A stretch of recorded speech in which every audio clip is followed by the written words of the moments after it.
পূজ্য মহারাজজির কাছে একজন বলছেন যে এই মন বারবার খারাপ কাজ করার জন্য প্রেরিত করে। আমার বিবাহ হয়েছে কিন্তু তাও এই মন অন্য জায়গায় ধাবিত হচ্ছে।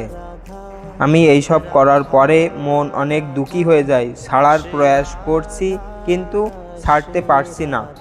পূজ্য মহারাজজি বলছেন এটা ছেড়ে দাও, এটা ছেড়ে দিলেই তোমার মঙ্গল, না হলে এটা তোমাকে দুর্গতি করিয়ে দেবে।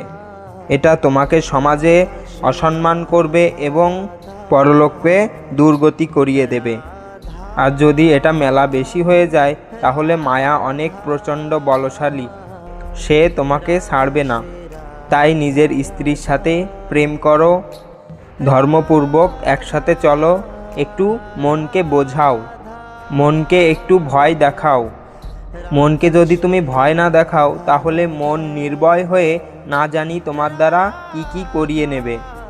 মনকে ভয় পাওয়ানো উচিত, শাস্ত্রের ভয়, নরকের ভয়, সাধুদের ভয়, নিয়মের ভয়, কানুনের ভয়, সমাজের ভয়, এমনটা করা উচিত, এমনটা ভয় দেখানো উচিত মনকে যে তুমি এমন করবে তো এমনভাবে ফেঁসে যাবে, এমন করবে তো এমনভাবে ফেঁসে যেতে পারো, তাহলে তুমি সেটার থেকে বের হয়ে আসতে পারবে।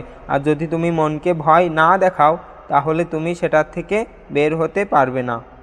তারপরে এই খারাপ আচরণ তোমাকে কোথায় নিয়ে যাবে তুমি নিজেও ভাবতে পারছো না।